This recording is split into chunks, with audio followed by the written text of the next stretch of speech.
conseil des ministres ñu daal di ko amal démb àllarba fukki fan ak ñaar ci weerum avril atum 2023 fële ca palais de la république. ki ko présidé moo di njiital réew mi Macky Sall.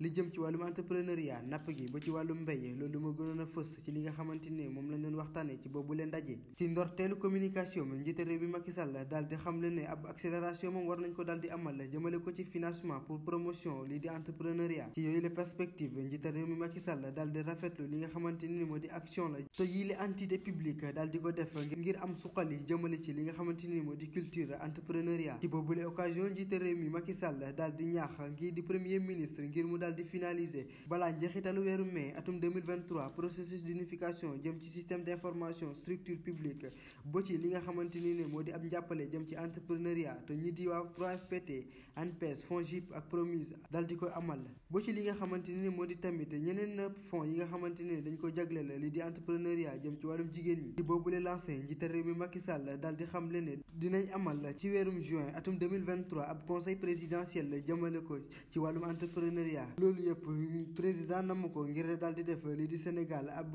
réew bu nga xamante ni ne ab référence lay doon jëm ci wàllum entrepreneuriat. ci lépp lu jëm ci li nga xam ne moo di climat social ba ci li nga xamante ni ne moo di affaire yu jëm ci biir réew mi njiital réew mi Macky Sall daal di ñëwaat ci li mu jàpp ne noonu la ñu war a gérer xiiroog ngaayoo ba ci jëm ci li nga xamante ni moo di dal jëm ci secteuru napp bile. loolu sax waral ba tax mu daal di indiqué gouvernement am li nga xam ne urgence la te ñu war koo amal moo di évaluation rapide jëm ci li nga xamante ni ne moo di biral bi ñu war a biral code de la pêche. mais aussi lu jëm ci li nga xamante ni ne moo di fonctionnalité la ak ay cadre ba jëm ci waxtaan jëm ci wàllum napp gile. loolu sax ñu nemmeeku ko bi nga xamante ni gis nañ ay xiiroog ngaayoo yu dox ci diggante nappkat yi fekk baax fale ca Kayaar ak Mboro ba ci yi nga xamante ni ñoom ñoo nekk ca Guet Ndar. ñu nemmeeku ne lii di nawet bi moo ngi daal di jublu si waral ba tax njiital réew mi Macky Sall daal di xamle ne lu tolloo ko téeméeri milliards ci suñu koppar moom dinañ ko daal di décaissé ngir jagleel lii di campagne agricole bi jëm ci atum 2023 atum 2024 loolu yëpp ngir daal di renforcer li nga xamante ni moo di politique jëm ci li nga xamante ni moo di béy dunde.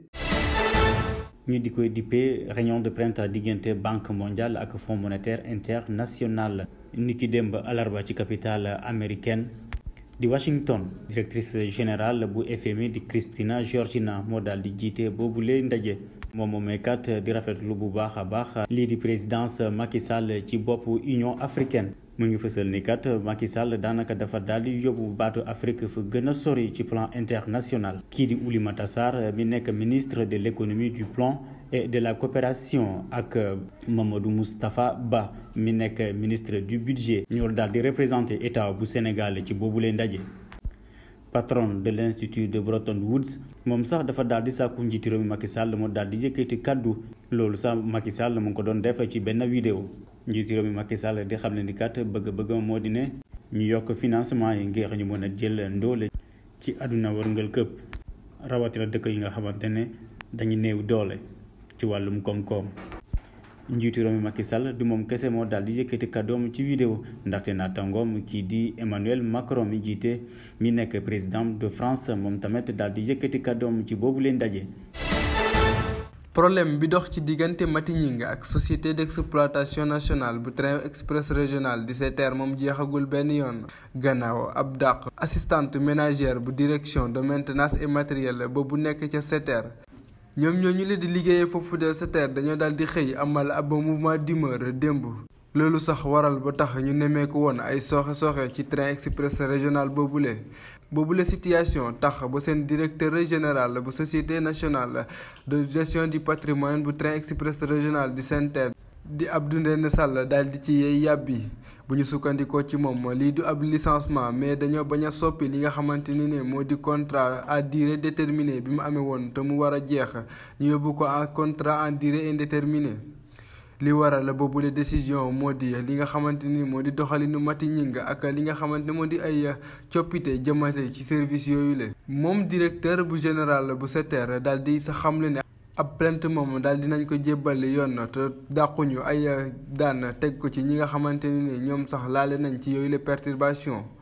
moom sax mu xamle ne ab blanquette moom daal dinañ ko ubbi ñi di waa gendarmerie ak huissier de justice yi dinañ daal di def seen kéemtulaay kàttan ngir mën a ràññee képp ku taqe ci mbir moomule. gis nañ nañ ko Sadio fu mu ne nii dafa nekk si situation yu métti situation yu difficile ñëpp xam nañ que dafa quitté dafa jóge si benn grand club si club bu mag ñëw si signé si benn club bu mag bu ñuy wax Bayern de Munich et que ñu gis ni dafa am ay situation yu bëri yoo xam ne que ay situation yoo xam ne contre moom la yu succédé mu ñëw signé si club bu bees am fa blessure demul jouer mu raté coupe du monde bi jóge si coupe du monde bi gis nañu résultat bu Bayern nii actuellement nii c'est moyen et seulement bu fekkee ni ñoom defuñ ñi exploit Bayern gis nañu que mu ngi si buntu toog Ligue des Champions contre Manchester City et que tey jii nii mu am problème bii nii moo wax Leroy Sané yokk si jafe-jafe yëpp mu nekk ay problèmes yu bëri yu dajaloo si temps bu gàtt depuis ba Sadio signé Bayern de Munich ba tey jii nii loolu yëpp ñëw nii taxaw si kanamam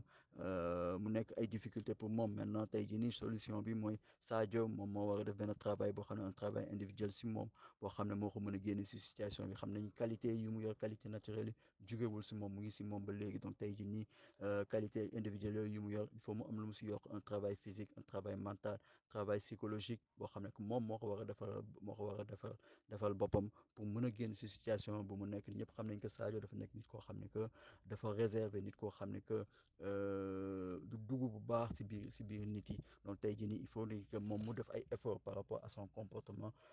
ñëpp xam nañ que il a une très bonne c'est un joueur très discipliné et très respectueux mais tey jii nii dafa am benn travail boo xam ne moom daf ko war a def si boppam pour mën a génn situation difficile yi mu nekk nii parce que xam nañ que Sadio suñu retrouver formam bu mu amoon Liverpool ñu gis Sadio bu ñu xamoon Liverpool tey jii nii suñ ko gisee su retrouver forme boobu Bayern de Munich dootuñu wax dara ñëpp dinañ ànd ak moom ne bravo mais travail boobu il faudrait qu'il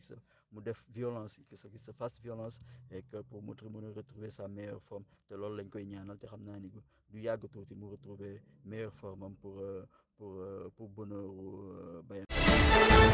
jàmm daal di dellusiwaat ci vestiaire bu Bayern de Munich diggante Sadio Mané ak Leroy Sané 48 heures ginnaaw seen jàppante ci quart de finale Ligue des Champions aller te Manchester City daal leen daan ñetti bal ci dara ñaari joueurs yooyu la sax tey jii si suba ci entraînement bi dañuy daal di présenter excuse ci seen morom yi journal allemand bi lee di Bild daal di fësal seen séance d'entraînement journal bi lee di xam ne ni sax ñaari joueurs yooyu lee ak seen président club bi di Oliver Kahn ak directeur sportif amaloon nañu réunion bu ndaw jamono jële sax conseil d'administration bu Bayern de Munich ñi ngi amal benn réunion ngir teg ay daan ci star sénégalais bi lee di Sadio Mané bu ñu sukkandikoo ci journal Sky Sport jàppante Sadio Mané ak Leroy Sané dara waru ko lu dul kaddu yu ñaaw yi nga xamante ne international allemand bi le di Leroy Sané daal di koy yëkkati teg ko ci ndoddu Sadio Mané mu mel ni sanction yi sax commencé na daanu ndaxte Sadio Mané dañ ko daal di suspendre jusqu'à nouvel ordre bu ñu sukkandikoo ci journal bi le di Bild jamono jile sax ñu ngi xaarandi yeneen i sanction yi ci mel ni ay amende ci fàttali contrat wu Sadio Mané ak Bayern de Munich dina dem ba 2025 atum ren jile daanaka saison bu Sadio Mané daanaka dafa daal di catastrophe ci li toll fanweer ak ñaari match fukk ak benn but la daal di marqué